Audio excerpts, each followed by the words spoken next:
پویا بیاتی. تنظیم فریبرز خاتمی.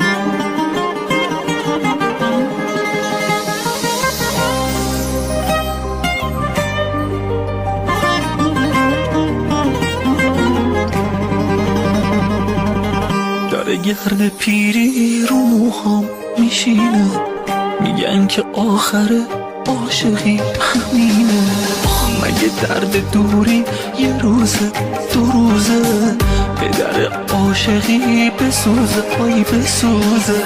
بیا تا نمردم ببینم دوباره، آخه این جدایی تو که ادامه داره.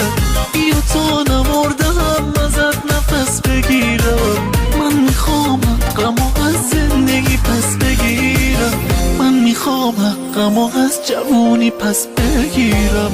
منو بی وفایی نمیگم بماند، غم بی نوایی نمیگم بماند.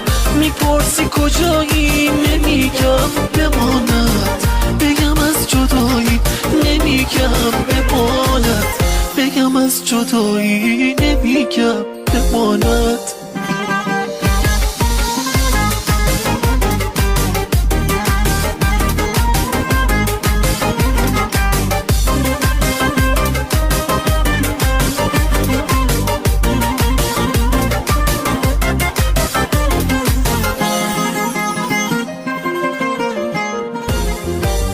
اگه بر نگردی عزیزم عزیزم، بگو من چه خاکی تو سرم بریزم.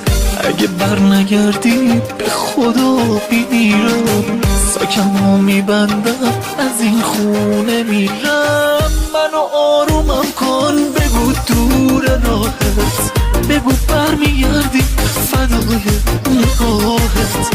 منو آرومم کن که گریم بند بیاد، روی لبهای من یه خورده لبخند بیاد، روی لبهای من یه خورده لبخند بیاد.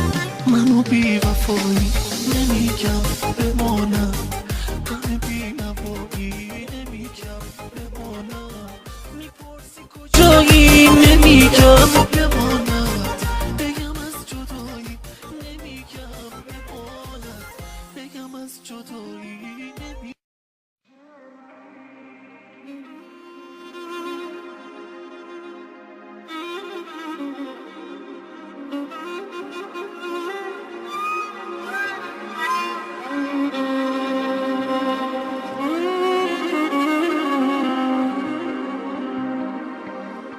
عذاب وجدان نگیر، من حلالت کردم. برو و دستاشو بگیر، من حلالت کردم.